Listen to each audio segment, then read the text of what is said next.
mahsulotlar hamma kompaniyalarga butun. Hammasi yaxshi. Nimaga? Tabiiylik zo'r.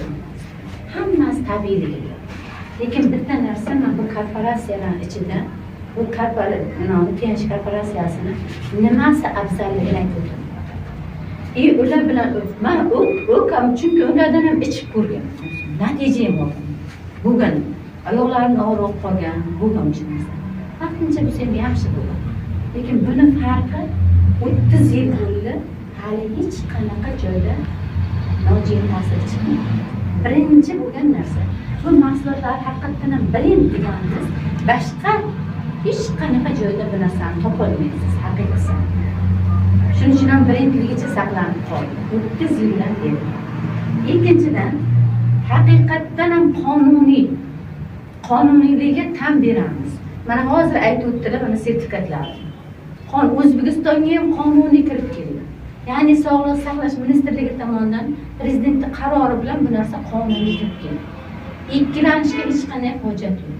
Mana shu narsani ichida hamkor bo'lgan holatda, mahsulotlarni iste'mol qilib hamkor bo'lgan holatda ish olib borsangiz, siz plastikda oylik olish imkoniyatingiz bor.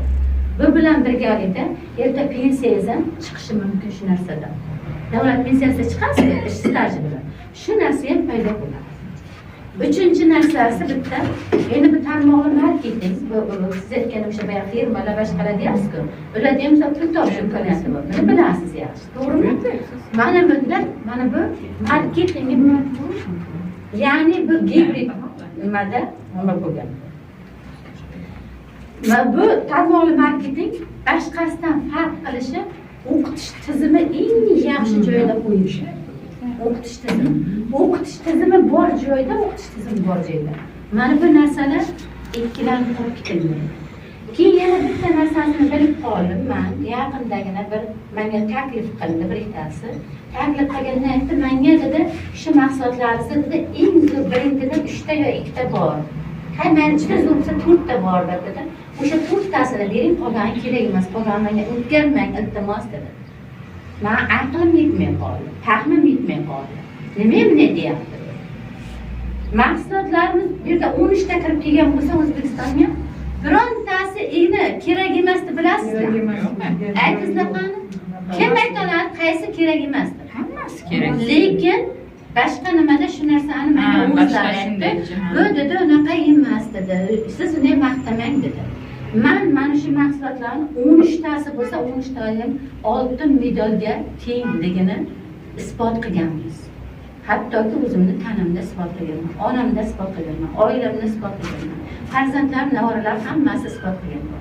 Shuning uchun buni farqi TNC korporatsiyasi dunyo bo'yicha mahsulotlari sifat jihatda birinchi o'rinda turibdi. Shuning uchun ham prezidenti janob Lidian inson biologik olim dunyoda kalsiy qiroli degan nomni oldi. Kalsiy qiroli degan nomni olishiga ham sabab inson organizmiga 95-98% suriladigan kalsiyni yaratdi. Shuning uchun ham bu mahsulotlar brendligicha saqlanib kelyapti. Haligacha ham kalsiy ishlab chiqarilgan yo'q, shunaqa 100% suriladigan kalsiy chiqqan yo'q.